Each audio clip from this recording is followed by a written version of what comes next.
at the 2014 8th edition of StartUp Next conference. One of the key topics in Europe today, and not just any kind of growth, but smart, innovation-driven, science and education value-adding growth.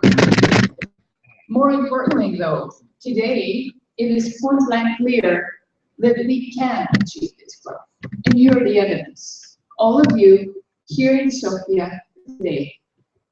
Because at the heart of business success lie creativity, innovation, and focused hard work. Yesterday, in an announcement of the European Commission, we learned that we'll have probably about 80 million euro to fund SMEs, IT-based innovation. But this is not enough, as we all know. It takes ideas, it takes drive, but it also takes public policy. And from the position that I speak, I can say that for the Bulgarian public policy arena, it is also point-blank clear that we need to have pro-growth, pro-SMEs, pro-innovation policies, which are going to help all of you achieve what you strive for. It is a great pleasure to welcome you here and to welcome the stellar, really stellar constellation of high speakers that we have with us today. And I want to express the gratitude of all of us to Mr. Bob Dorr for being here with us, and looking forward to his talk, but also to Junior Achievement for what they have done over the last 18 years. As a matter of fact, to all who support the innovation ecosystem which we are trying to create here today. Sofia Tech Park is one of the projects to which we look forward, and we place very high expectations. And I know for Litsa this is not easy, but I know that we can succeed. And as a last word, I want to wish to all of you drive and dissatisfaction. And that comes from the president. And this is why, because only when we feel that we need to do better are we going to over-excel. Bulgaria can succeed because innovative and creative Bulgaria is the Bulgaria that we need and the Bulgaria which exists. Despite the current political trouble, the presence of you and your evidence of success shows that Bulgaria has a future, and it is very bright. And whenever you need us, politicians, we are at your service. Have a great day.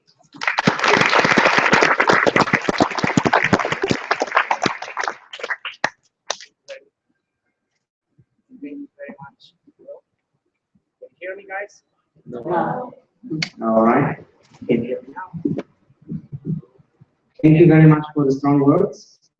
Next on stage, I would like to invite Her Excellency, the Ambassador of the United States for Bulgaria, Marcy Ruiz. Welcome.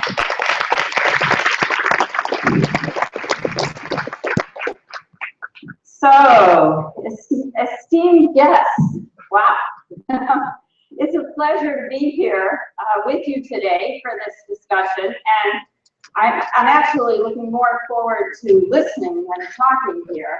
But I want to say a few words about the importance of what you're doing. Developing entrepreneurship is really important here in Bulgaria, given that over 90% of the businesses and about 3/4 of employment in Bulgaria are small and medium-sized enterprises. That's you. So, you might ask, what proof do we have that nurturing and encouraging entrepreneurship will have any real impact on the Bulgarian economy? Well, you know, we can look at the United States to get some answers here. According to the U.S. Small Business Association, between 1993 and 2011, small businesses accounted for 64% of new jobs in the United States. Small businesses make up 98, this is a stunning fact actually, 98% of America's exporters and produce 33% of all our export value. Small businesses account for half of the private sector workforce. Okay, so you might say, well, okay, the U.S. differs greatly in size and scale, compared to the Bulgarian economy, but just imagine the potential if we could foster a similar environment here. What needs to happen to create that environment? Well, entrepreneurs need access to capital so that good ideas aren't wasted. Small and medium-sized enterprises need fewer regulations so that they can spend their time innovating instead of filling out forms. And we need collaboration between the private sector, universities, and government so that public policy is an enabler for business. And I noticed Anne-Marie mentioned that. Public policy is really important, and you can influence that. In Bulgaria, there are many examples of successful entrepreneurs succeeding in a difficult environment. There are quite a few here in this room. With better coordination among stockholders and commitment on the part of leaders, a lot more could be done. Over the past year, the U.S. Embassy has supported development of an entrepreneurship ecosystem with our implementing partner, Junior Achievement Bulgaria. The idea was to bring together public and private sector leaders, including representatives of the presidency and of the governments, in a regular discussion forum, and to give them access to U.S.-based resources that support economic growth through entrepreneurship. I have hosted 4 entrepreneurship breakfasts to bring together Bulgarian business and government leaders to promote a more coordinated approach. And I have to say, these discussions were really amazing. We really, everybody had so much to say. We had to limit the time. It was really, I felt, a very energizing experience. But of course, you have to say to yourself, okay, well, what happens after that? Now that everybody's met everybody and gotten excited, now what? So after the second breakfast, the participants decided to form groups, focus groups, to discuss public policy initiatives that would encourage entrepreneurship, possibilities for branding and marketing Bulgaria as an investment destination. They call themselves Why Not Bulgaria? And another group discussing education, research, and innovation. The program also supports junior achievement in organizing mentorship weeks targeted at promoting entrepreneurship among young people. The first week focused on entrepreneurship and education.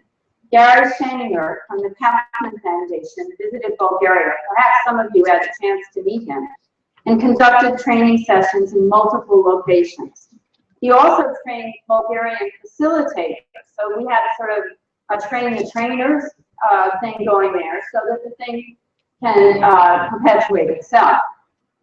The second week focused on research and development, technology transfer, and intellectual property rights, and was led by Sofia Tech Park.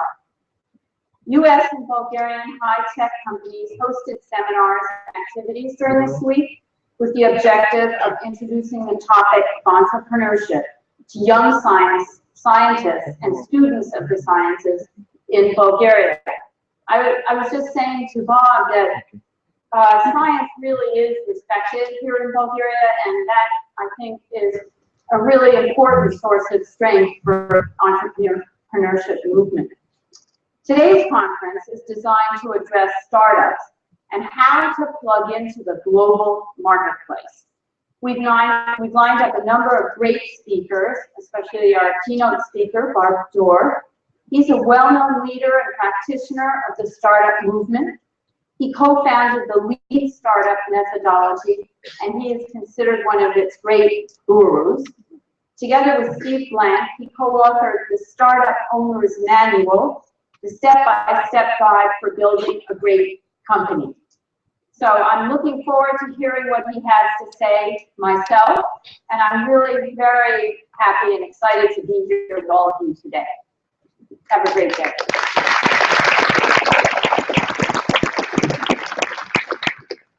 Thank you very much, Ambassador Reese. So guys, I told you I'm really excited about everything that's happening today. And let me tell you why. I'm an entrepreneur. I have a startup. I rely on the Bulgarian startup community for my first employees, for my funding partners, Basically, I rely on the Bulgarian startup community for my business and my life. I used to live in the States for quite some time, and 4 years ago, I moved back to Bulgaria, and everybody thought I'm crazy. But in the past 4 years, I saw a huge startup community forming in Bulgaria. A lot of new acceleration funds open doors. Foreign acceleration and venture funds are showing interest in investing in Bulgarian startups. So we have all these events, conferences, networking events, just random social events, supporting the startup community. So with all these, and here we saw the president is supporting us, you saw the ambassador of the United States supporting us, the startup community. Today is the day that all my dreams come true. This is why I'm excited. The Bulgarian Startup Foundation is organizing this event for 8 years in a row, and today we hit a big milestone. We were able to touch and change the lives for these 8 years of 10,000 people. So join me in applauding.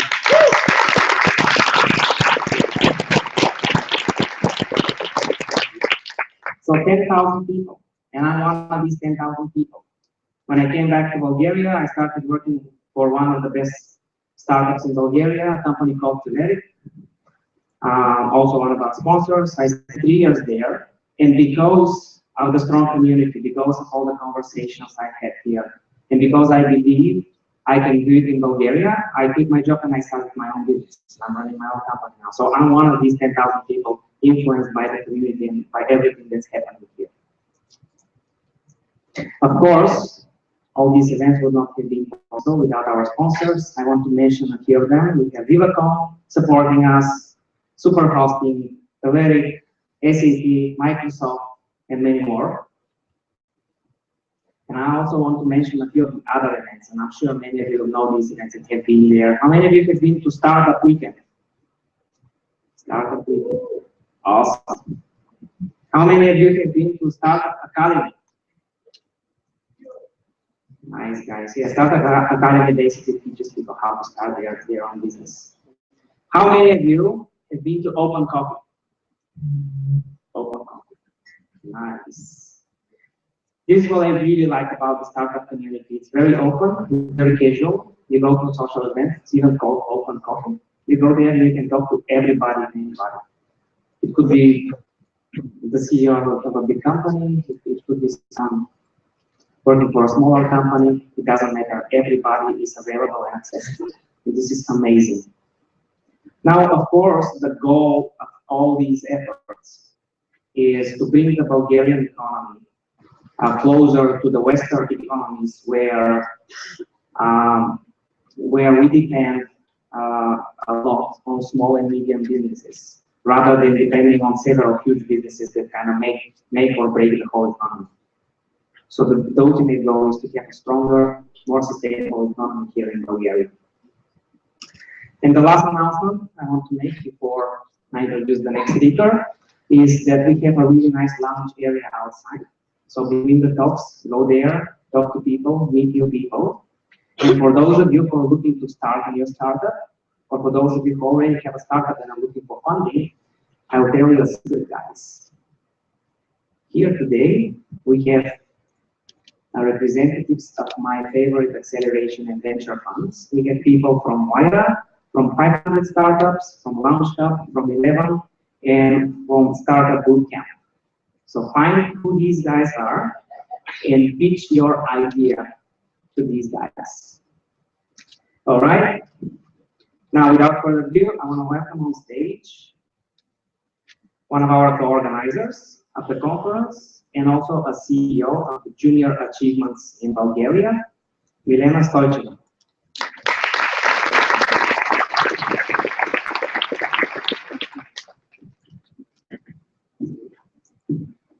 Thank you.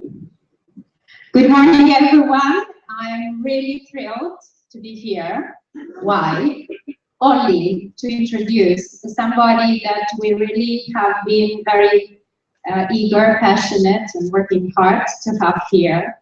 But before I introduce Bob Dorff, that you already heard the ambassador introduce his work, is I wanted to say first that for us, and for me personally, as a co-organizer of this event, it's really something very personal, touching, exciting to see that this room is full and that there are people who are actually believing in what they do and choosing entrepreneurship as a career. When we started the Junior Achievement Organization in Bulgaria, this word was not the word people could really understand or could even appreciate enough. I think it's now something that we identify with, and this is really, I think, an example of how we can be the change and we can do the things that we talk about, we can actually make them happen. So when I met Steve Blank about 5 or 6 years ago at Berkeley, I was one of his students with a course. And at that time, he was not so popular. But I thought, I really like the way this person talks. And I was so happy to see how it got momentum after that, that he created the Startup Owners Manual, but also that he created a movement of startups, of entrepreneurs who are really eager to turn their idea into a reality. And then when we were discussing what we could do for the Bulgarian ecosystem in entrepreneurship, we thought that maybe this would be one of the best ways to bring more excitement and relief in the ecosystem. And therefore, we thought, okay, why don't we approach Steve and Bob and ask them if they could come and speak to our own entrepreneurs and show them that we have enough energy, belief, and innovation in our heads and in our hearts. And so we invited Bob, and he said, I'll be happy to come. And here we are. So Bob, welcome. Thank you for being with us. And I'm looking forward to you all having a great day today, talking, exchanging ideas, and really moving on with what you believe in. Thank you.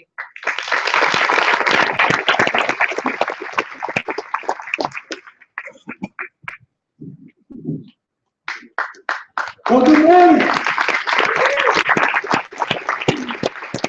It's really just a pleasure, a delight to be here, to have had almost 2 days before this morning to meet some of your many passionate, bright, hardworking entrepreneurial colleagues and people in this wonderful ecosystem that is really just beginning to explode here in Bulgaria. And the lady with her hand on the match, I believe, is Milena, and a very wonderful, powerful Junior Achievement Organization. And it's the glue that's so important to any entrepreneurial ecosystem. And what I want to do is sort of throw one more match in the dynamite to give you a different way to think about how you build your startup. And to some degree, the match comes from the Startup Owners Manual, which was a 2-year journey Steve and I took together beginning in 2010 to try to give all of you a roadmap for the new way to build your startup, to build it with feedback and input from the only people whose opinions matter about your business. I mean, let's face it, you could make the worst product in the history of Bulgarian startups. Your mother will still buy one. That is not a business. The only people whose opinions matter are not your mother, not your investors, not me or your professors or your coaches.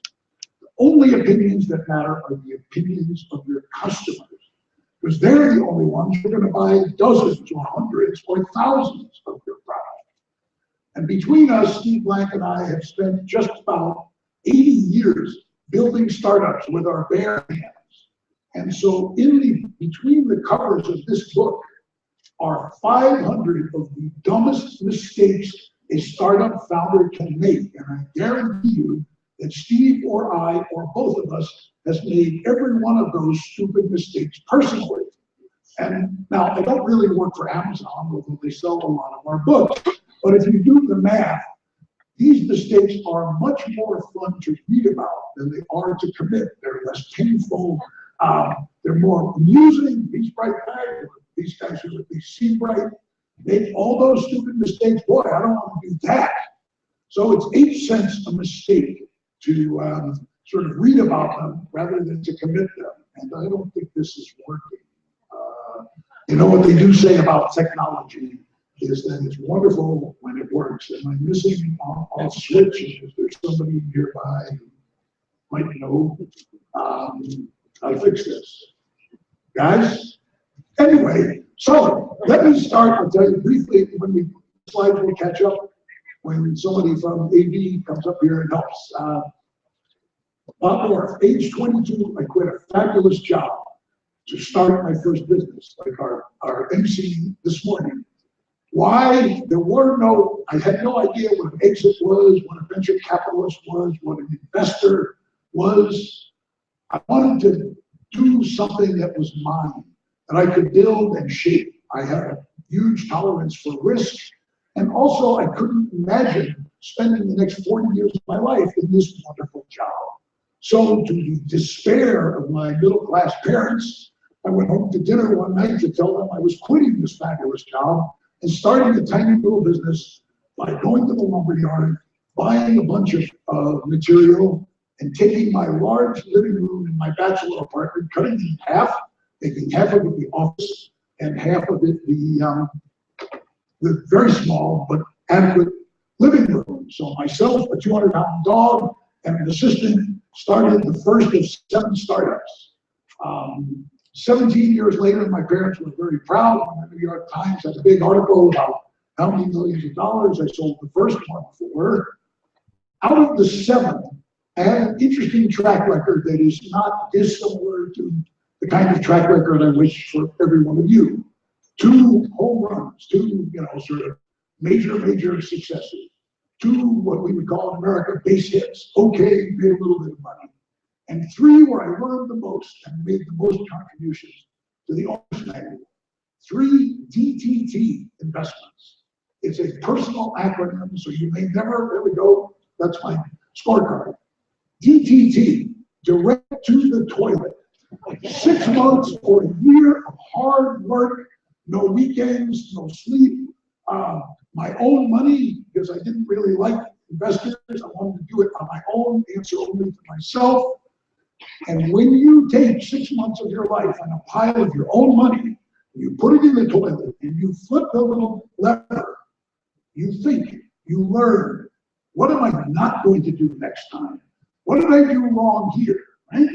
I also made 27 angel or seed capital investments, many of which I was deeply involved in, 7 IPOs, 6 more direct to the toilet. And again, the learning is when you have an IPO, like Steve Blank's company, where I met him and worked with him to build his 8th startup. When you have a great IPO like that ultimately returned $400 for $1 invested, you spend all your time telling yourself and your friends how smart you are, how strategic, how brilliant. But when you flush that little lever on the porcelain sort of interaction device, you think and you learn. Why does this math matter? Because we all need to learn. In a typical year in the United States alone, according to the Kaufman Foundation, a fabulous global resource for entrepreneurs, 650,000 businesses are started in a typical recent year. That's everything from a taxi company to a pizza shop to Google or Facebook or whatever. Then another investor said, if you look back 3 years, how many of those really made a difference, either in healthcare or life sciences or in an explosive IPO like a Facebook or a Google? How many really changed the world? Right? if you think about, name some great startups that have gone, global, you can probably name 12, but that's probably over a 6 or an 8 year span. So what does 12 out of 650,000 mean? It means that if you want to do something great, the odds against your success are roughly 50,000 to 1. Other statistics, right? 12 out of 650,000. Other statistics suggest that maybe 2% make it big, really have an impact.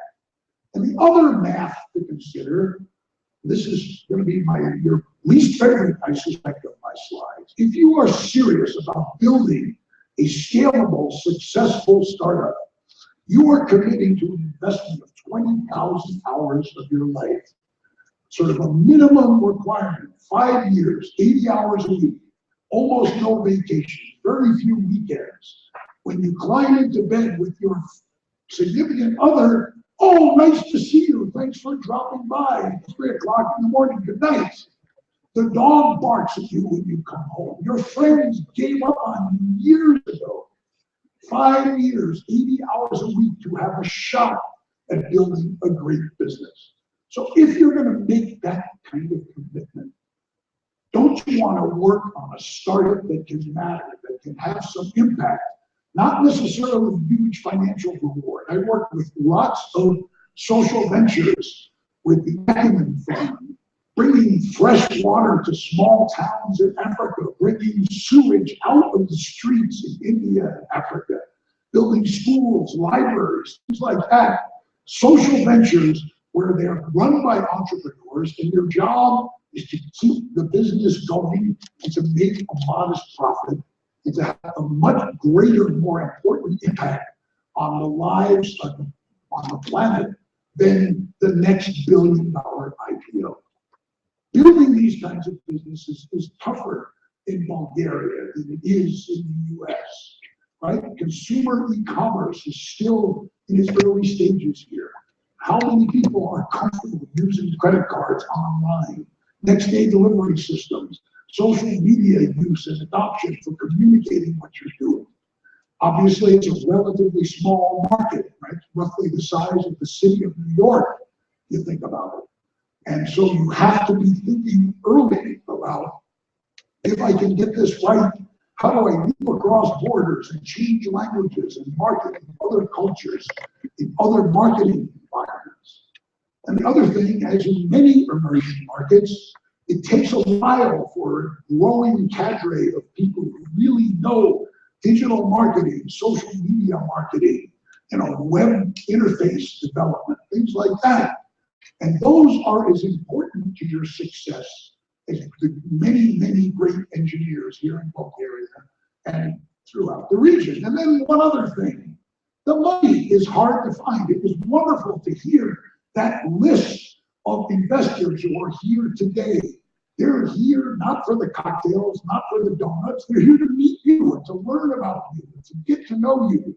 They didn't bring their checkbooks because they want to get to know you and see your progress over time. And the more you use the customers to drive that progress, to evolve your business based on that feedback, the more impressed 500 Startups is going to be the next time they're in town to see you again. Because really, at the end of the day, particularly in this region with the wonderful engineering talent, you can build just about anything today, other than my two sort of most needed products, the instant weight loss pill and the anti-aging device, right? I figured out last night that I'm actually 108 years old. I know I only look 15, but 43 years in startups is the equivalent of 86 years of normal life, right? It's like dog years, startup years, 80, 90, 100 hours a week, sometimes not coming home for weeks at a time, building 7 different businesses. And one interesting thing I forgot to mention, 7 businesses, right? 2 big successes, not number 2 and number 3 or number 5 and number 6, number 1 and number 7. It makes absolutely no sense, but if you are a true entrepreneur, whether you sell your first business for many millions of dollars, or you shut it down and sell the furniture for a few $1,000s to the used furniture market. If you are a true entrepreneur, you take a few days off, and whether you're wealthy or broke, you start another business, because it's all we know how to do. And it's all the passion that drives us down from the heart. And so the most important ingredient, not just in Bulgaria, but throughout the world, is that what really drives the failure of startups is not the weakness of technology, but the inability to attract enough customers. And really, this was Steve Blank's insight after not so much his 8th startup, which reached a market cap of $8 billion in record short time in Silicon Valley, but his 7th startup that crashed and burned in a record short amount of time, because they built a product without ever talking to a single customer. They shipped hundreds of thousands of video game cartridges all over the world, and within a few weeks they were getting calls from chain stores all over the world. Hi, the very few of your cartridges that we're selling are coming back because everyone says the games are crap. Send us $50,000 and we will take them to the dump for you. Otherwise, get them out of our store in 48 hours. Right? That is what led to Steve's epiphany, which happened to have been the name of his 8th company, that the only ingredient in your success that matters, other than your hard work and persistence and talent, the only other ingredient that matters is your customers and what they want you to build for them. This methodology is now in practice for, I guess, 11 years technically. I've been privileged to be a part of it, teaching it, writing a book with Steve for almost 6 years now. And it has caught fire throughout the world, partly because it's sort of so fundamentally logical, but also because after the great 2000 bursting of the internet bubble, investors got a lot more cynical, a lot more skeptical, and they didn't just believe your pitch, your PowerPoint, or your business plan. They wanted to see some proof. They wanted to see proof that customers were interested. And so today, thousands of startups are using this methodology for success in new markets, in old markets, in Silicon Valley, and in all over the world. Governments are driving it through their startup organizations, through groups like Junior Achievement, and more than 250 universities are teaching it to entrepreneurs all over the world. For those of you in the room who are not in a startup, lots of these sort of principles apply to developing innovative, disruptive groups and technologies within your established business. We work with General Electric, a 106-year-old company, one of, I think, the 6 largest companies in the world, building startups inside General Electric to try to disrupt their 100-year-old businesses with new innovation. Another company in Bogota, Colombia, a 100-year-old company starting to fail, said, let's build some new businesses inside our company. And basically what you do is you create startups inside the old maid, inside the big stodgy enterprise. And you give them permission to act like startups, to eat pizza and sleep under the desk, like we all have to do along the way. And established companies, Intuit, Intel, dozens and dozens of companies are driving innovation using many of these same customer-driven approaches.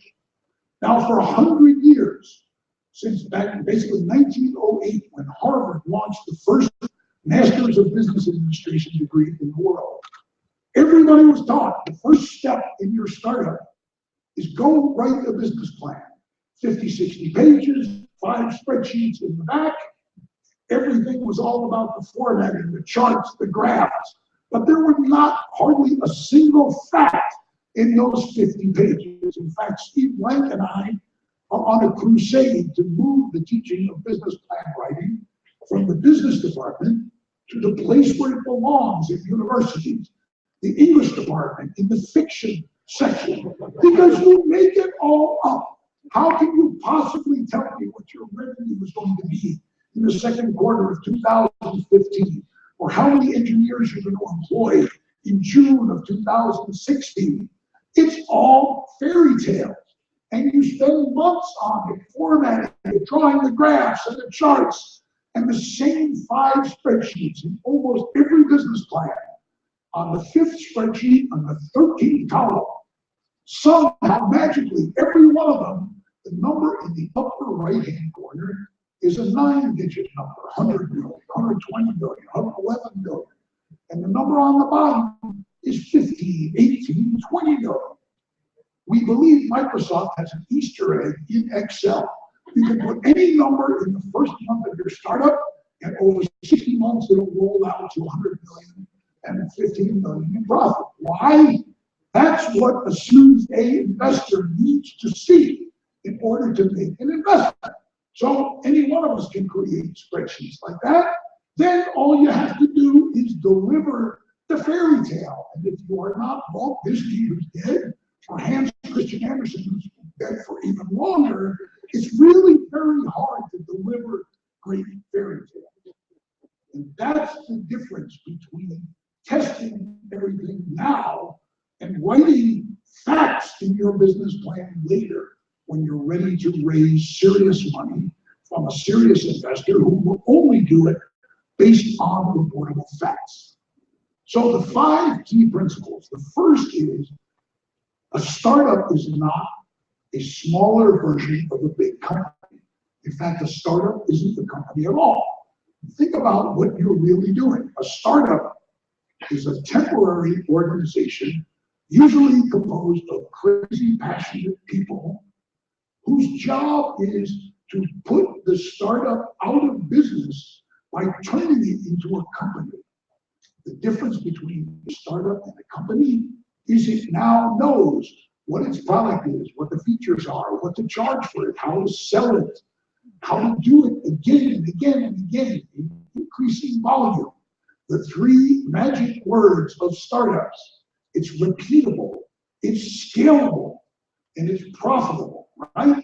If I go out and make 10 sales calls, I get 2 orders and I can make money at that rate of sale, right? That's repeatable, whether I make 10 this week or 20 or 50. When I do it in Bulgaria and I move to the next country, I quickly get to at least that same rate of sale. So it's scalable, it expands geographies to market segments, things like that. And not necessarily today, but eventually it's profitable. So startups think in a totally different way than established companies do, right? They are searching for the key elements that when they're all glued together, deliver that repeatable, scalable, profitable business model that is, by definition, a successful business. Second, even if you could get your customers to read your business plan, and we're on page 23, customer behavior, it always says customers will buy this every month and they'll be so happy they'll recommend it to 3 friends who will buy every month. And that's how we got to fabricate this wonderful spreadsheet with this fabulous revenue model that you should invest in. But let's face it, even if you could staple a copy of your business plan to every can of peas or every CD with software on it that you're about to sell, customer, first of all, isn't going to take the time to go to page 23, customer behavior. And second, they have absolutely no obligation to fulfill the fairy tale you made up about how they were going to behave. So why waste your time writing this when all it is a sort of thinking exercise? Instead, focus on the search. Focus on searching for the right product, the right features, the right pricing, the right distribution. Right, not as I see it, or you see it, or your investors see it. Right as your customers see it. The only way to do this is to follow the 5 most important words in the 608 pages of Startup Owner's Manual. They're so important, we probably say them 50 times, and they have their very own page. Get out of the building. Your customers don't come to your office. You need to go where your customers are, whether it's Starbucks or a park or a schoolyard or the school. Get face to face with your customers. Find out what they like and don't like about your idea and build their feedback into your idea. And instead of wasting 2 or 3 months writing this beautiful document, this magnificent fairy tale with perfect margins and formatting and great charts, use those 3 months to get out and learn from your customers.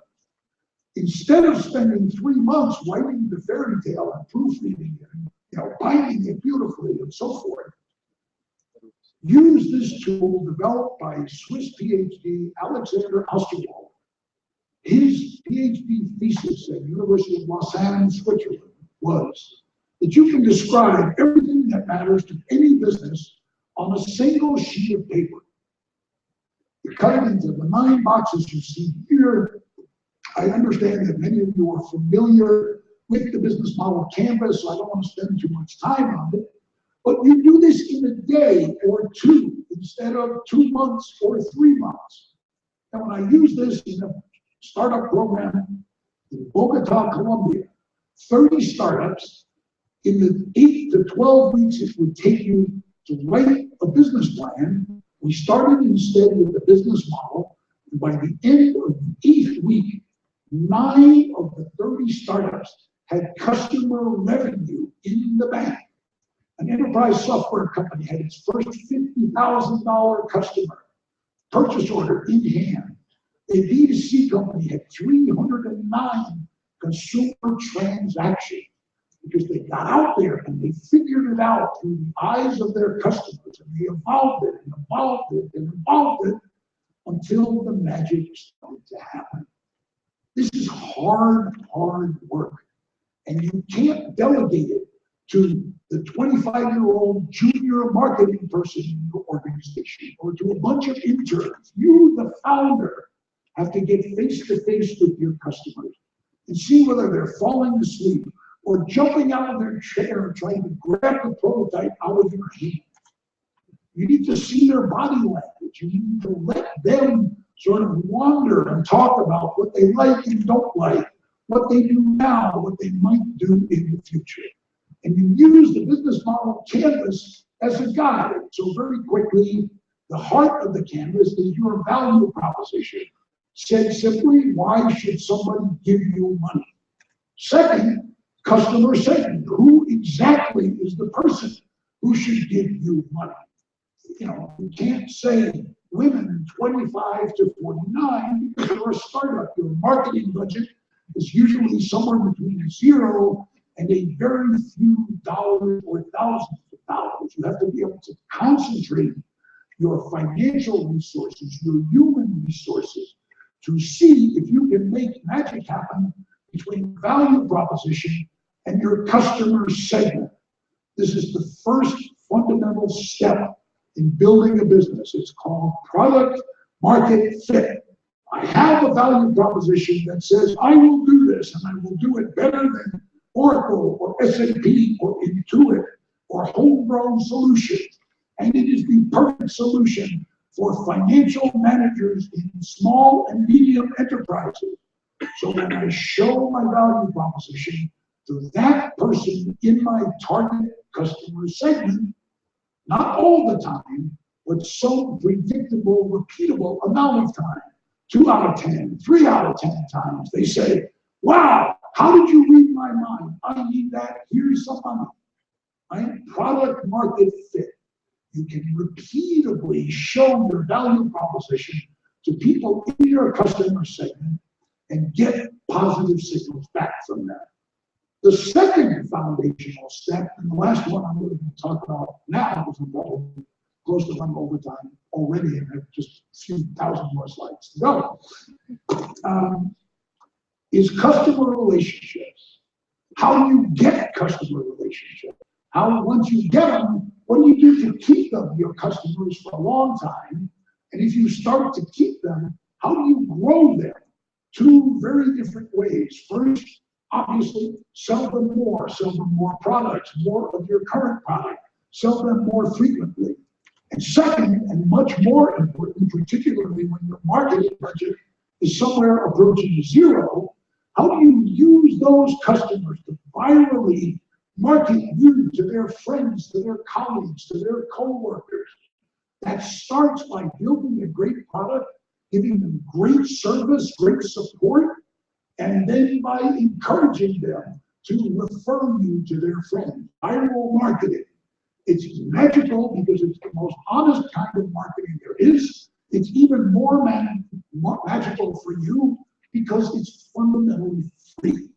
Free is about all the marketing most startups can afford.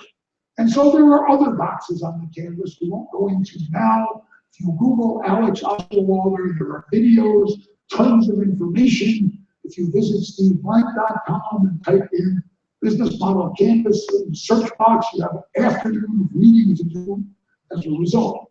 But other things like, what resources do I need? What partners do I need for marketing, for transaction? What channel am I going to sell through? But when you're done spending your day or so working on your canvas, this is all you really have. You have your best guesses about what elements are going to come together to make yourself a successful business. Now, in the old days, you could do the same thing and have 50 pages of guesses, but it took you 3 months. It was called a business plan. Why waste all that time guessing? Because you're hoping that you're going to improve on those guesses as quickly as you can by turning the guesses into facts, by soliciting the votes of your customers.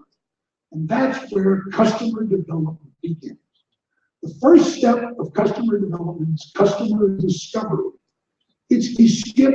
Every entrepreneur loves to skip. You will hate this. Why? Because you're an entrepreneur. You love to go out and sell. And I'm going to tell you, don't rush out to sell. First, understand what you're selling, who wants to buy it, what they're willing to pay for it, where they want to buy it. Do all of that before you have built the product and before you start selling.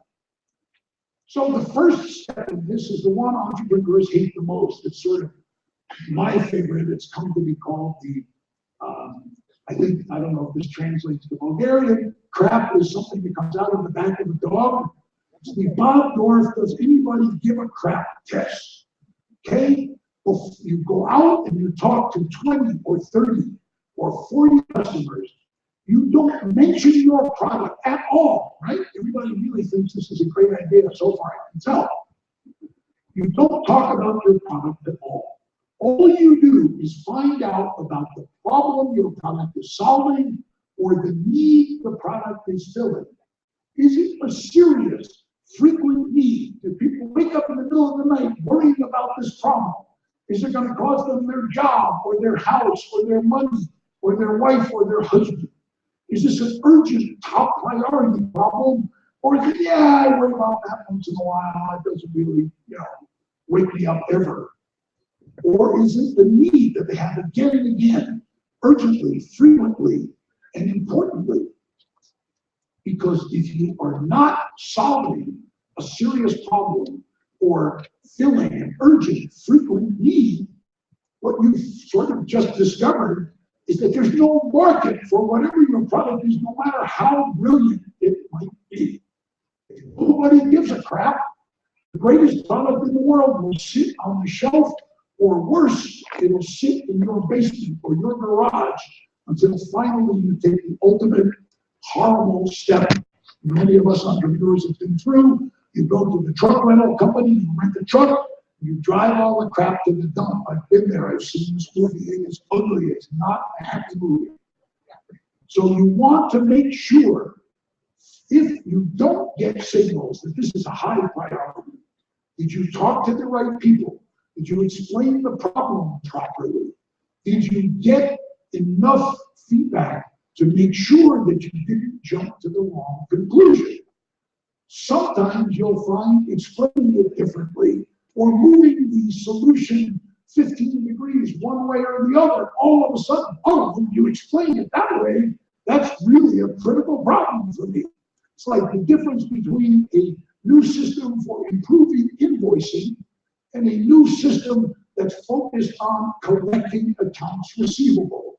I assure you, people lose more sleep over collecting money from their customers than they do over how pretty their invoices are.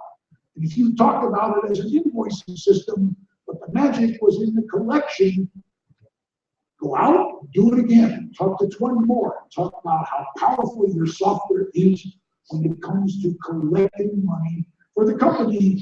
You will likely get much more enthusiastic reception. Step 2, right? Once you are confident that people, are really concerned about the problem or desperate to fill the need you're going into business to fill, remember, you're going into business is 20,000 hours, 5 years, 80, 100, 120 hours a week. It's not a 9-to-5 job at the bank. It's not, easy. It's brutally, brutally hard and demanding and taxing. And if it's not, you're probably not on the road to success, or you are Albert Einstein of startups, where you'll hit this incredibly magic 1 in a million ideas. And I hope every one of you does that, but I won't, to be honest, hold my breath, because there have only been a very, very few of those, in the last 100 years. Second, go out and become your own customer.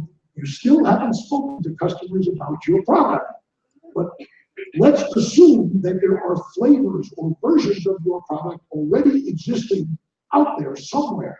Maybe not in Bulgaria, maybe not in the Balkans, maybe it's in the United States or in India.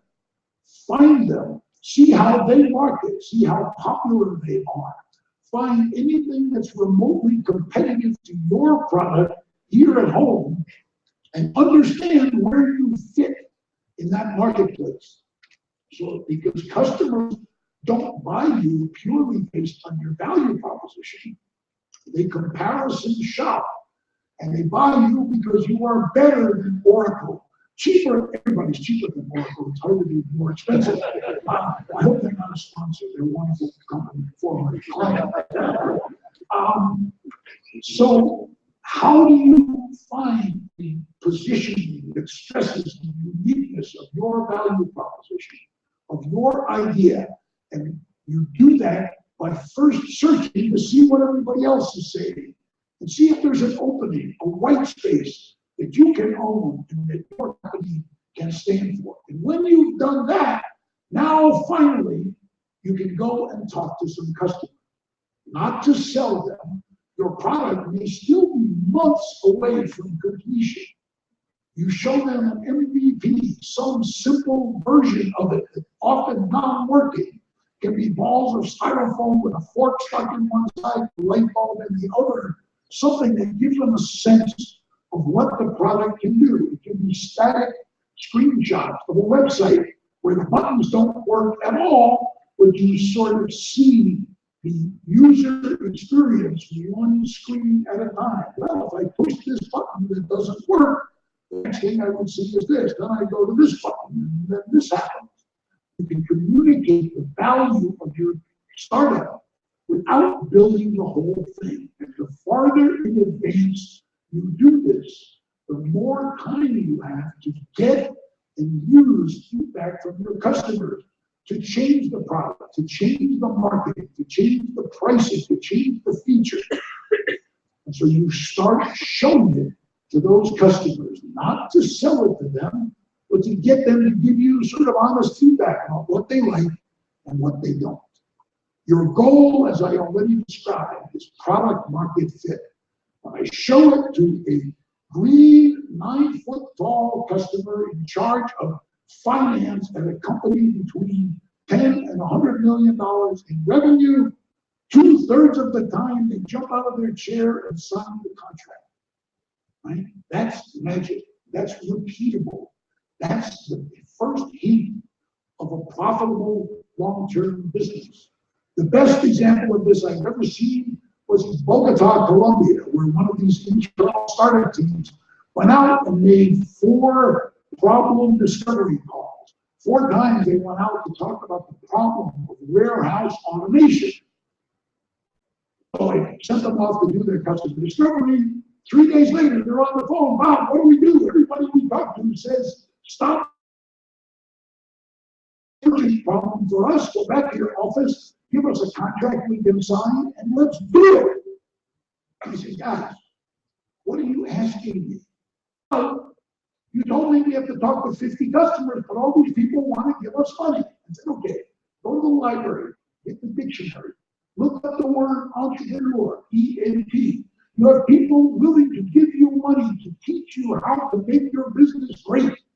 Take my book, put it in the drawer of your desk, lock the drawer, let your customers teach you how to make this a great company.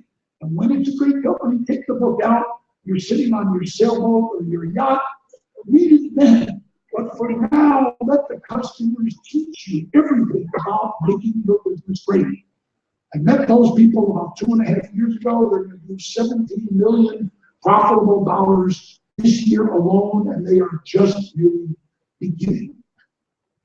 So, a couple of quick rules for your customer discovery. First, never talk to your friends or your family, because everybody knows, hey, I want to tell you about my startup. They know you want positive feedback, and that's what they're going to give you. It's what I've come to call the ugly baby rule. You can bring the ugliest baby ever born on earth to Christmas dinner, and you walk it around, everyone finds something to say. Oh, that third eye in the middle of the forehead. Or what a cute beard. I've never seen a beard on a baby girl before. They know you want positive feedback.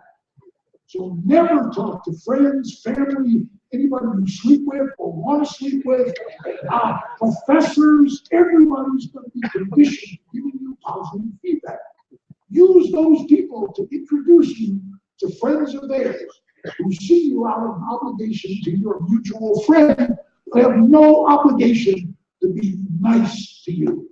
They're going to tell you what they really think. If they show a lack of attention, they're telling you a great deal about what they think of your great new idea. As I said earlier, you do this yourself. If the founder doesn't see people lighting up or falling asleep, you'll never really understand the future of your company. Eventually, you can turn some of this over to junior people. If you're really successful and throwing money out the window, you can hire McKinsey to do it for you. It's only $150,000 a month, so it's going to take a year before you can afford that. But you, the founder, have to know enough about what your customers think and how they behave and what they like and don't like about your product to be able to say, oh, you must be asking that question the wrong way. I've never heard that answer before. Or, gee, that's really interesting. Go talk to 10 more people about just that point, because I've never heard that one before. You need to have your finger on the customer's pulse if you are going to drive your company to success. And the last thing you must remember to do, again, which entrepreneurs love to hate, this is not selling. You don't have a product ready to sell yet. This is peer-to-peer conversations, exploring ideas, getting feedback. It's not just, do you like my product? What do you think? Will you buy it when it's ready? It's, where would you buy it? Who would you trust to recommend it to you? You need to see a salesperson, or would you buy it online? What would you be willing to pay for it? What other things would you compare it to? Let your customer write your marketing plan for you by giving you that kind of feedback. And when you get bad feedback, which you will get regularly, I guarantee it, you take tool number 2, the pivot. I suspect most of you know the word the pivot. It's like the most famous word in entrepreneurship or in lean startup these days. It's a dramatic change in one of those 9 boxes on your business model. So you go from selling the first version of your software to some freemium version, which is adds a dimension of challenge, but it's a change in your revenue model. You get no revenue for the first 30 days till I contribute, till I convert them from free to paid. It also changes your customer relationships box, because you're going to have to spend a lot more money converting those people to paying customers. Dramatic, fundamental changes driven not by one or two customers, but by hearing these things consistently from enough customers to make a difference. So, how do you know when you're done with all of this? The real answer is you are never done. You are done when you sell your company for a pile of money, or you close it down and sell the old furniture. Let's think of a company that's just been through this example where they declared victory some years ago. Their stock price had gone to the moon, and now they're just on the edge of going out of business. A little company called BlackBerry, now called RIM. One day, somebody walked into the BlackBerry boardroom with one of the first iPhones and said, "Hey guys, look at this. This is really different from our entire multi-billion-dollar business." And they passed it around the board table and they're laughing, joking. "Oh, this looks like a toy. I think I'll bring one of these home for my kid." Sizable market. Who would ever want their music in the same place as their business email? Who's going to want to watch, videos on their emailing, texting business device? And who's ever going to type on one of these silly glass keyboards? People need the keys. Well, they only talked about that in the boardroom. They didn't go and talk about it to the customers. And their market share is about 1/10 of what it was just a very few short years ago. So it really, truly never ends. You can take a little bit of a breather when you can answer these three questions convincingly and certainly. Because what this tells you is it's time to step on the gas and start selling. First, we have found that product market fit. I know who my customer is and what it is that he or she is excited about, whether it's a consumer or a business.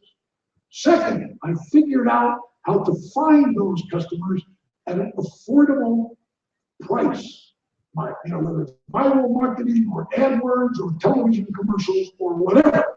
And third, I'm starting to see that with those two foundational elements in place, it may be a year, maybe 2 years, but we can eventually build a repeatable, scalable, profitable company.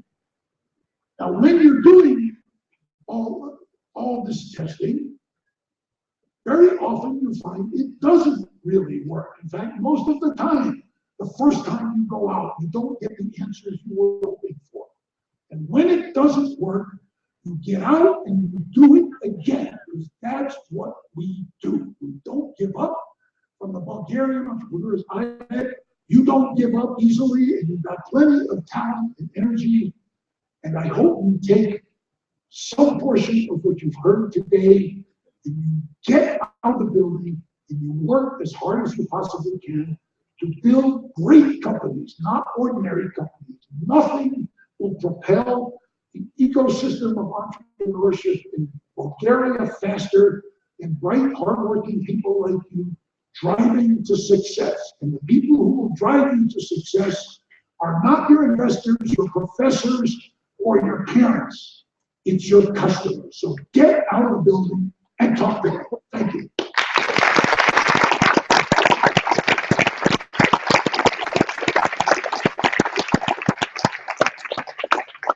Now I'm going to do a little dance with you. No, all right.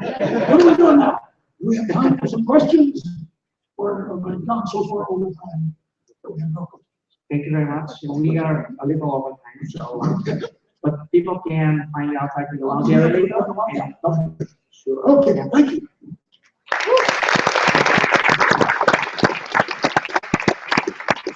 Thanks again, Rob.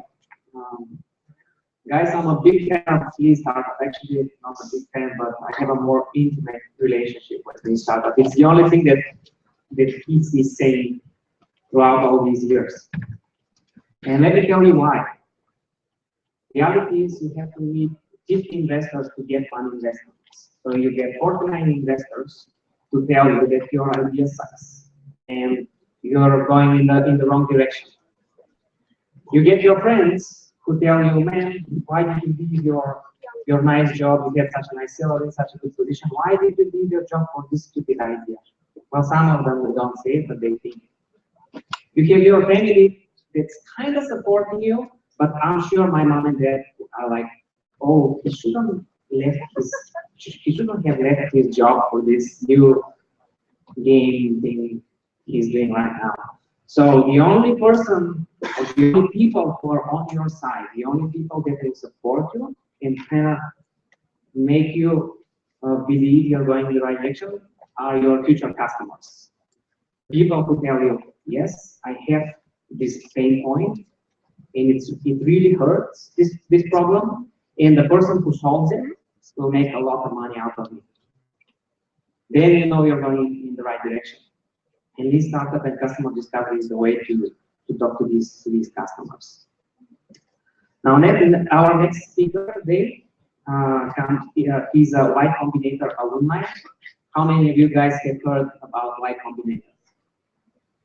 All right. Y Combinator is one of the most renowned accelerators in the world. Some call it the Harvard of the accelerators. Actually, I just tuned up my application last night for Y Combinator, and I did not click submit because I knew I will meet our next speaker today and get some hints about how to make my application even better.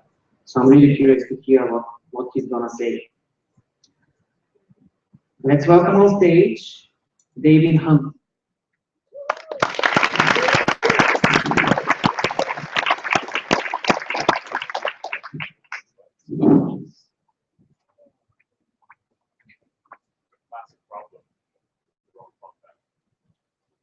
Microphone, is that working? Hello.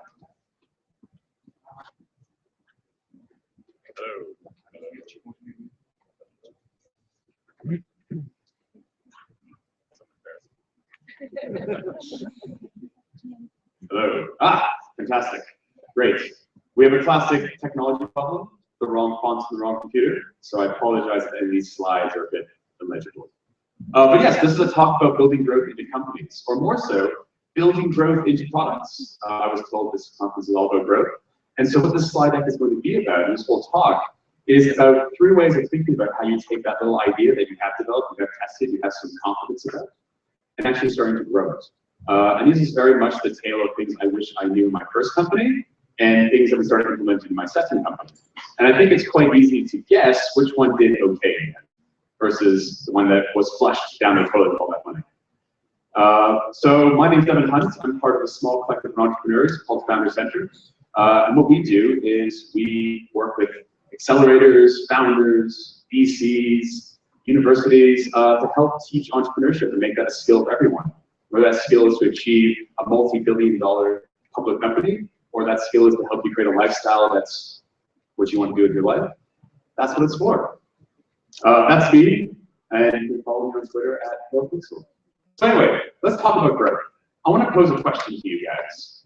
Where does traction come from? Where does growth come from? How do you take a product and start to make it something more, something that everyone is using, or your customer segment's activating on?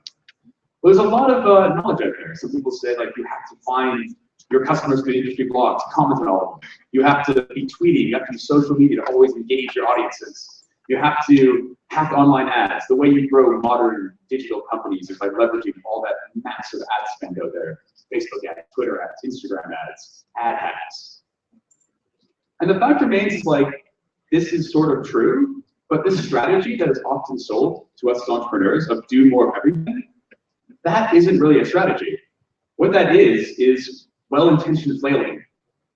This is people who are trying to help us get somewhere, but the thing is they don't understand your business, and they don't understand what you're trying to accomplish, and they don't understand how your product works. So what we need as a young company, as a group of people trying to launch something, to get it out there, to find that product market fit, is not so much this scattergun approach of shooting everything you can and trying to win. What we need is some strategy. So as Sean Carlin says from Menlo Ventures, the startups don't starve, we drown. We do way too much. Often we're a team of 5 people, 3 people, sometimes we're a lone entrepreneur. And trying to do the roles of what some companies use 20 people to do is exceptionally difficult. So we don't want to waste our time. We want to take the more agile approach. We want to take the more lean approach. So what we need as entrepreneurs is clear goals and targets. We need a simple daily process, and we need a measurable result that we can use to grow the company. And the way that this is often explained is through a framework called the engines of growth. What the engines of growth are is originally described by Eric Ries from Lean Startup, wonderful man, wonderful framework. And so what I wanted to do is break down each one of those and show how they can be applied to a company, how they're used, and how they look when they succeed. So hopefully from this talk, what you'll get is a series of practicalities that you can take back and apply to your stuff today, rather than tomorrow or the next week, or wait until you reach a certain point. So there's three basic engines of growth. The first one is called pay, and it's simple. You basically buy users for less than what you make them. The second is viral, and that is the fact that when a customer comes involved in your company, they perform something, they do something that brings more people into the fold, so that you gain customers not so much through your direct efforts, but from the efforts of your users using your services. And the final one is sticky. And the idea behind sticky is that when someone starts to use your service, your product, your web app, your online list, they never leave, they stay. So you don't have to worry so much about getting new people, it's more about keeping the people you have. So let's break these down one by one, because the nuances that make them work are sometimes a little bit obfuscated. So paid is great because it's expensive, and it's proven. Sorry, it's proven, but it's quite expensive. So it's sometimes not the best thing for many young companies. Viral is fantastic, but it's very slow to get started. So you have to build that timeline into your products. And finally, sticky is more based around both a product and a channel attack. And the cool thing about sticky, and we'll talk more about this later, is that it can be very fast and it can be very cheap if you approach it correctly. So let's talk about paid. There we go. Paid growth. Paid is really easy. As I mentioned before, the basic idea behind it is that you are going to make more money from a user than it costs to acquire them. And this is a very, very proven model of growth. So let's put a question to you. Like, can you think of a company that has employed paid as a way to grow their product and their industry? And the answer is quite simple. It's basically every company pre-1998. Every company before the modern digital age was basically a paid growth company. And this is one of the things that as a digital entrepreneur was a big surprise to me. Because when I started a company, I didn't think about things like salespeople or physical stores or search and display ads or PR and marketing as a way to grow a digital business. I assumed, and this is my first company I went through Y Combinator, that you had to leverage things like viral loops, and you had to use things like digital ad platforms and tricky, sticky funnels to keep users involved.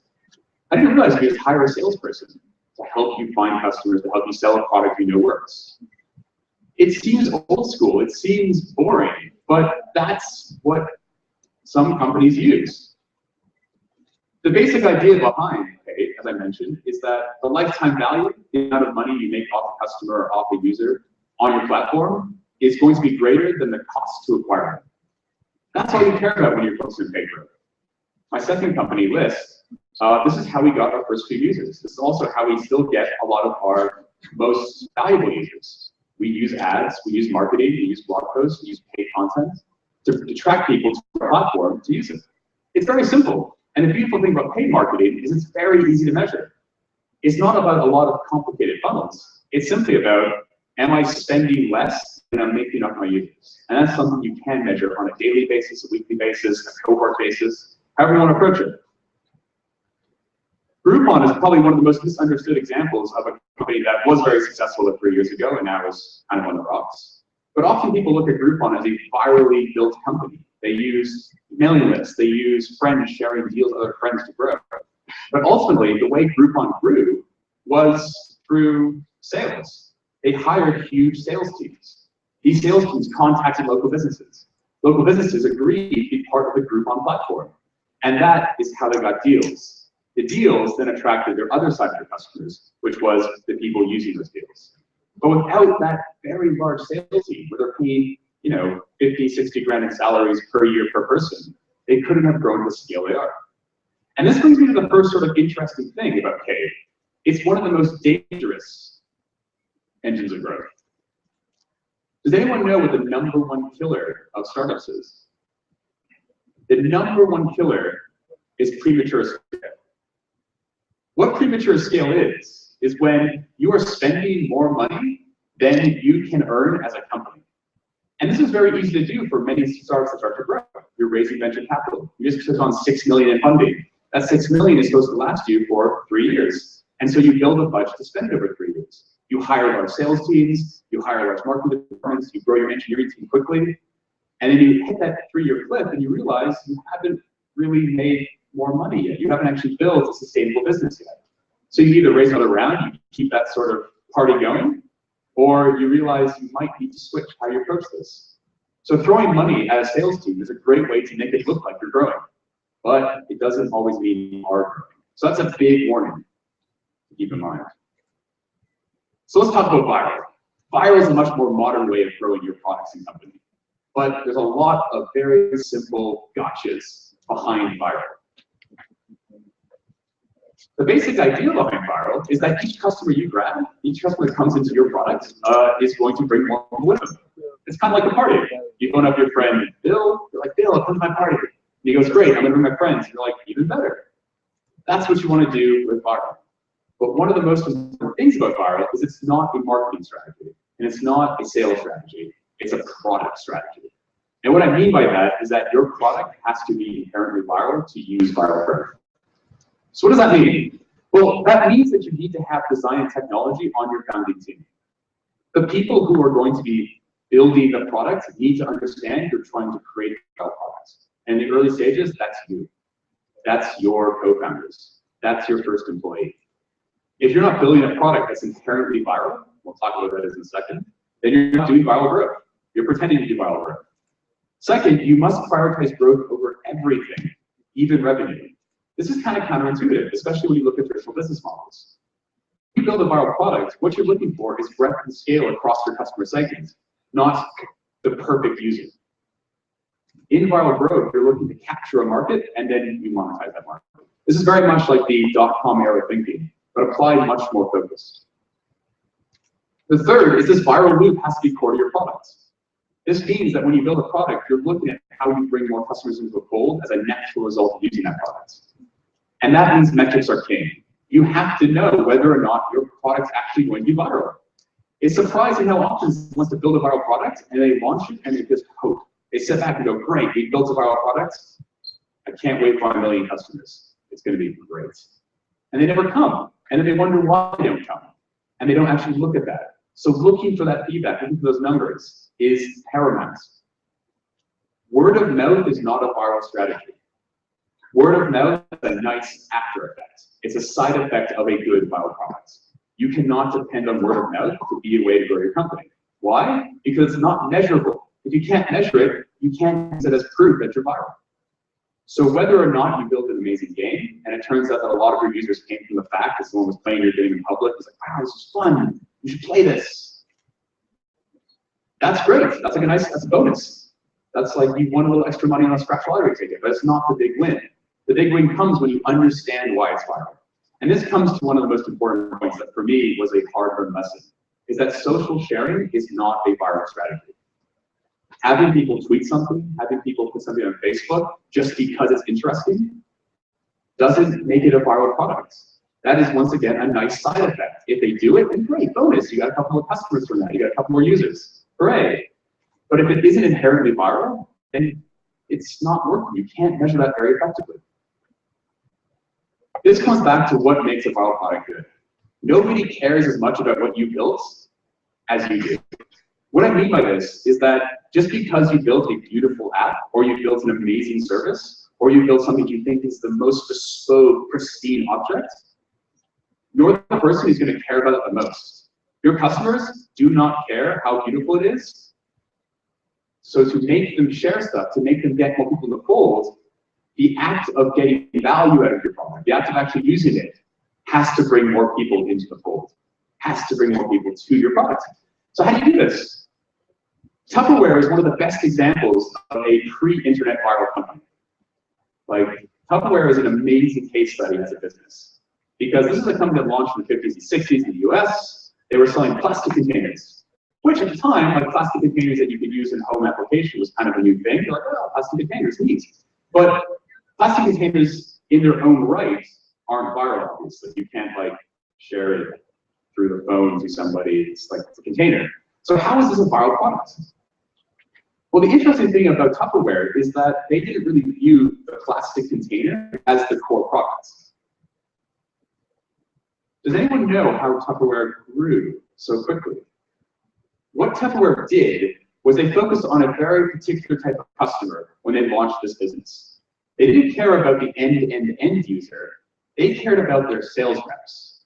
The way Tupperware works, for those who don't know, is they have a local sales rep in a community, which was a housewife. It was a lady at home who was a very traditional 1950s housewife.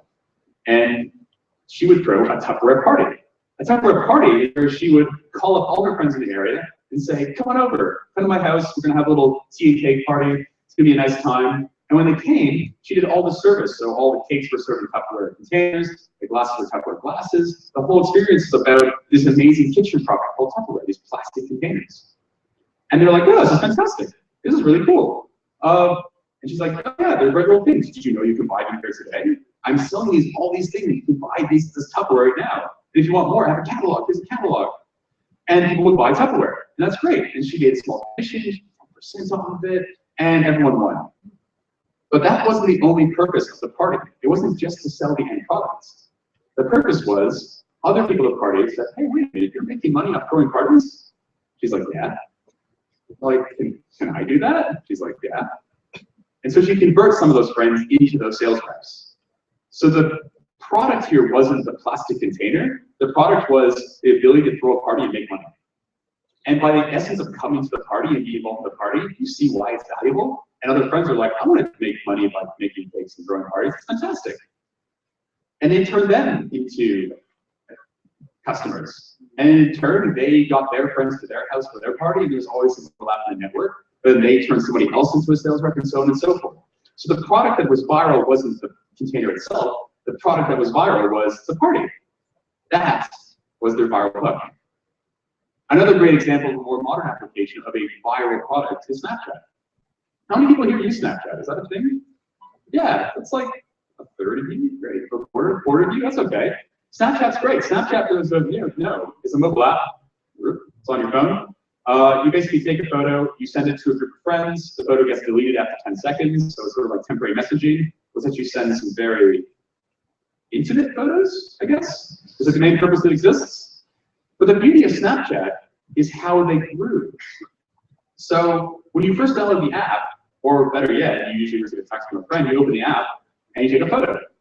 And the whole purpose of the photo is to share it with friends. Now, the beautiful thing they did was if your friends weren't on the Snapchat network, they didn't say, oh, too bad your friends aren't here, go away. What they did was they presented you with all the contacts in your phone as if it was an in-app experience. And when you chose the friend to send to, you click send, it would say, hey, your friends aren't on here, is it okay to send a text message to them? And you'd be like, yeah, of course, I'm trying to send a photo to them. Of course it's okay. The friend then didn't get a photo, they got a link to download the Snapchat app. When they opened the app, there was the photo, boom, Snapchat just gained 10 customers. This spread like wildfire because it didn't feel like you were sharing or being a brand ambassador or trying to onboard people into an app. What you were doing is sharing a photo with a friend. It so happened that in that flow, people had to download an app and get on board. This app is now ubiquitous amongst the next generation, people 5 years younger than me, people 10 years younger than me. This is a ubiquitous app, and it's spread instantly. That's the power of viral. The power of viral is that the essence of using the application, you bring people into the fold. So it's a product, not marketing. This is the KPI, the key performance indicator for viral. It's all about K, which is called the viral multiplier. This is where that font breaks down. The viral coefficient is a function of how many people your users refer on a daily basis or weekly basis. The time scale is up to you. And then it's a multiplication of how many people actually click through. That's the percent of those leads that actually results in someone coming to the app. And then the amount that become an actual user. You can measure whether or not your product is viral. It's not guesswork. It's hard, solid numbers. To improve viral, you want to make that K as big as possible. If that number is below 1, you're not viral. You're actually losing customers. You're stagnant. If it's above 1, then that means every user you bring in is bringing 1.4 or 2 or 3 or 4 more people in. This is measurable. So your job as the product designers, the owner of your company, is to improve it at all costs. Make it good.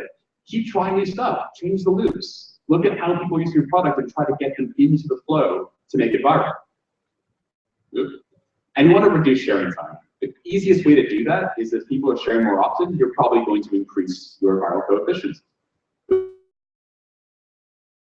Do that, actions in your application, in your service, your product, result in it being seen by new people. Snapchat, in essence, is viral by default because you have to share to make the whole experience work. Dropbox is another example of product that is excellently. The key feature of Dropbox, beyond just syncing your files, is the ability to instantly share them with other people. I add people's email addresses to a folder, you get the folder, you have to download Dropbox to see the file. It's perfect. Here's a simple example of like the viral map, because it's often hard to visualize. If you have 200 people or 200 requests sent out from your application, and only 20% actually click through, and only 2% actually then download your application and actually use it, that means you have a viral coefficient of 0.8, and that is not viral. That is not a viral product. So your job now is not to celebrate that people are using it. Yeah, we have 200 people on it, great. You should be like, oh, this is terrible. We have only 0.8 viral coefficient. We need to improve. It's easy to get lost in big numbers. If you launched an iPhone app and you had 200 downloads in the first day, I'd probably get quite excited. But the purpose of your company is not to get downloads. The purpose of your company is to deliver value. So measure that value in a good way. Wow. But here's the thing.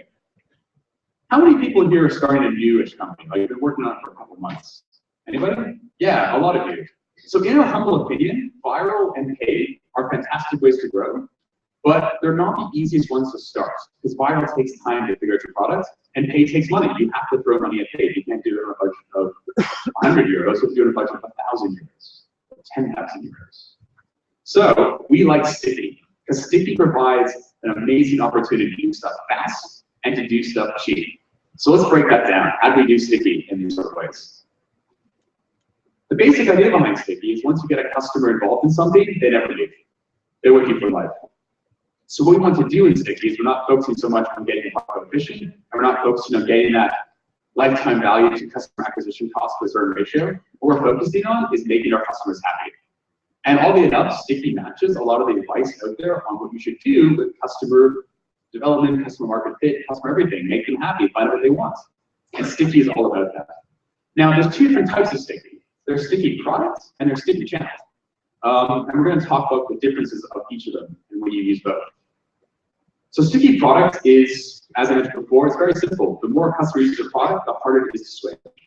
They're there. The more they use it, the more they can't leave. You create that pain of switching. You want to keep them there.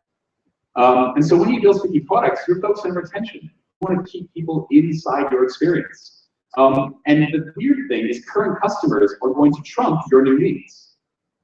This is often counterintuitive, especially if you're in a sales mindset. If you're a salesman, you want to keep meeting new people. You want to keep finding those people to get involved in your product. You want to sell, sell, sell. But in Sticky product development, you want to get one person involved and keep them. You say, keeping one person in our product happy is better than 10 people coming into you. And the idea is because they're generating value for you every single day. An amazing example of this in modern product that's quite successful is Evernote. Evernote is a website app, it's everything now, it's a service that allows you to take notes, photos, media, and store them in a bucket to read later. It's like your memory inside your phone. The more you use Evernote, the harder it is to switch because all your knowledge is inside of it. I had a note, I had a photo, I had a to-do list, I take a video at a concert I want to listen to later on. It all gets stored in my phone. And so no longer is Evernote a product I use, it's part of my daily process. So it's no longer about, should I find a better app? It's you have an app that works. Evernote had classically a very long growth phase. It took them a long time to become a big company because it took them a long time to find a customer segment that stuck. The first customer segment that really worked were people trying to share and save recipes. You know, now Evernote is used by everybody, from students taking notes in class to scientists taking notes in the lab. But originally, they needed to find somebody who didn't have a system that allowed them to do saving of knowledge. And that was recipe books. Once they got those people involved, they kept them there. They made everything better for them. And over time, that allowed it to be better for people who wanted to save to-do lists and who wanted to save notes and improve. But they didn't focus on trying to find new customers. They focused on making an amazing experience for those people there. And as a product designer, that really resonates with me. Like, I want to make my product amazing. Sticky product is all about that. But what about channel? Because sticky product, much like viral, is a long process. It takes time to make something that works. So sticky channel is about making a channel or a marketing funnel that makes people want to stay. So this is a quote from a guy named Jason Cohen. He runs the blog A Smarter Bear. And he was basically criticized when he launched a recent book about sort of cheating. He was like, absolutely true. It's completely unfair advantage. And that's why so many people harp on folks to start things like blogs and mailing lists. When you want to do things like sell a book or start a new company, you need to have a running start. What he's talking about is the fact that when he launched his new book, he basically pinged his mailing list of 50,000 people and said, hey guys, I launched a new book. Do you want it? And it turns out they all wanted it. So overnight, he sold 50,000 copies. And that's awesome. That's fantastic. And a lot of people who are starting out from scratch are a little bit annoyed, like, oh, I've only, you got it easy, you got 1,000 subscribers. And Jason was like, yeah, of course I do. It's awesome to have that ability. It's a superpower. So what our pitch to you is often when you're developing new companies and products, you don't need to so much worry on how you're going to make your product sticky, but you can worry about how you make your channel sticky. So you have an audience to sell to when you have a product that's ready to be sold. So while you're behind the scenes doing your custom dev and value proposition design and trying to figure out how you want to make something wonderful, on the front of the company, you're building an audience who's ready when that product's there. So sticky channel's simple.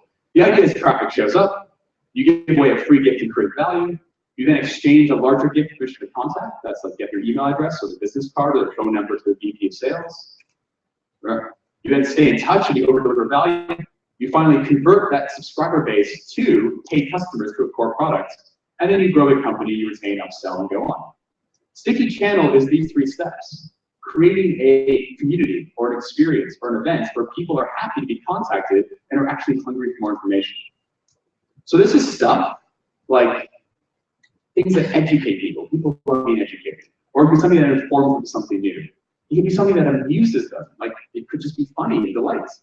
Like how many people look at cat photos online here, like on Reddit, Hacker News, or like you look at these funny photos, you still do it. You're all serious business people, but you still look at funny photos online.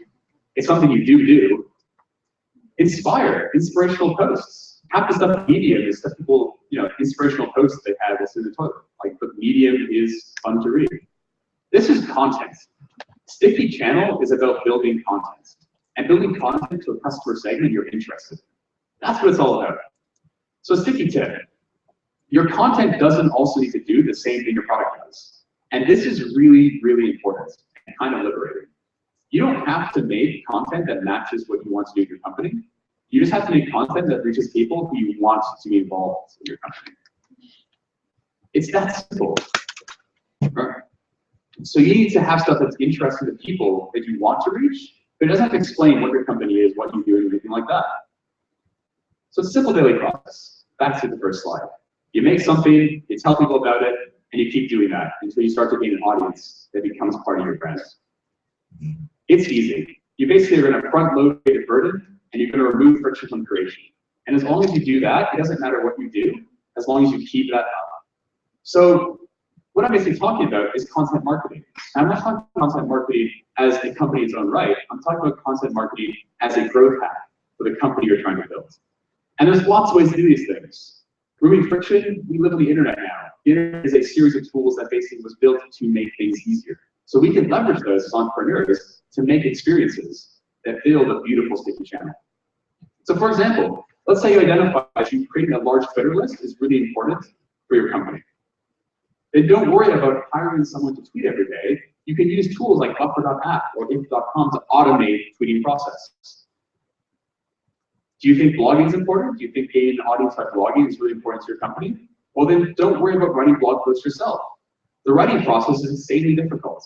I'm terrible at blogging. So don't blog yourself. Hire someone else to do it for you.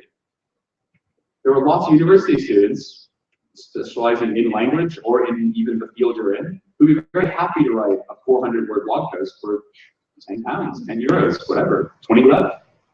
Like, that's amazing money for a university student. Are you wasting time on fancy graphs? If you like infographics as a channel, then don't make them yourself. Find some data sets and use websites like Infogram, which basically you drop in a spreadsheet and it makes it beautiful. So don't have to even worry about graphic design in the first place.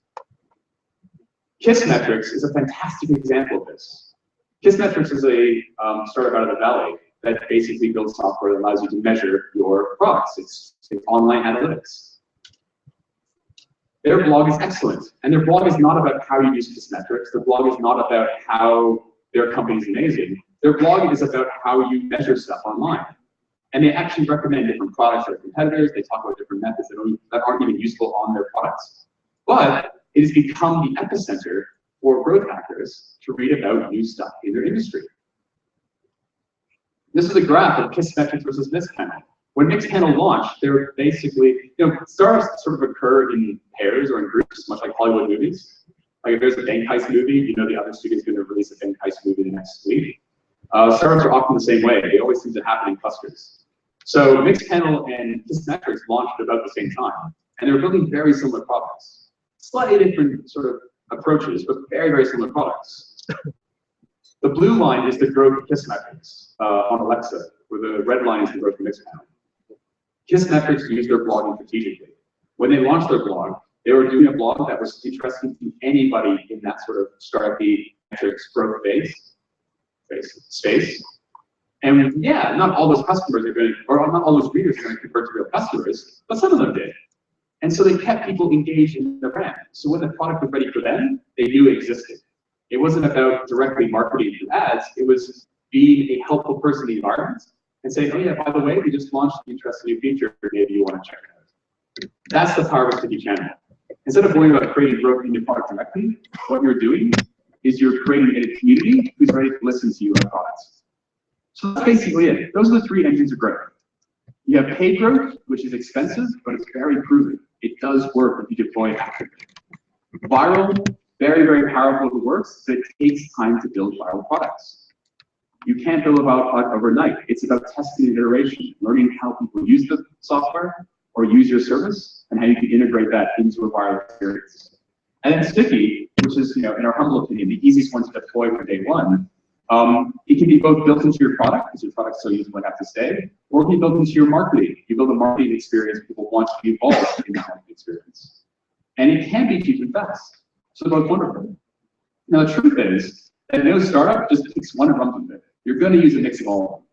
You can use paid to get your first 100 customers, and you use sticky to keep them there. You can use sticky to get people excited about what you're trying to create, and then use a viral product to grow very quickly. So it's a mix and match. So don't just pick one and try it. You should try all of them. It's about trying different methods. But be aware of what you're doing. If you're doing paid, you better be measuring that cost of acquisition versus how much they need. If you're doing viral, you better be measuring that viral coefficient. And if you're doing stickier products, you better be making sure you're retaining the people in that channel experience or in your product experience. So growth, my pitch to you is growth is basically about knowing what to measure and measuring it accurately. So make sure you pick a channel, pick an engine of growth you like, deploy it, measure it, and then try something else that's not working. Or if it does work, then throw more money at it, throw more time at it, throw more development at it. That's all growth is. Questions?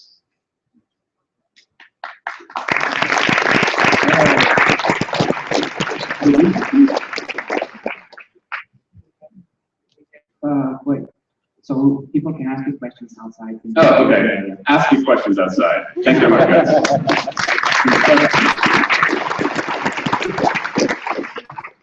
Okay, guys. Let me quickly remind you about our hashtag. You can tweet with hashtag StartUpNext, and we have a special prize for the person with the most tweets. So there is a small incentive for you. You can also download the StartUp Next application from the Apple App Store or from the Google App Store and see the problem for today, and you can also communicate with other people who can join the event. Now, as the next step, let's have a break. So everybody please go outside, enjoy the fresh coffee, and most importantly, talk to each other.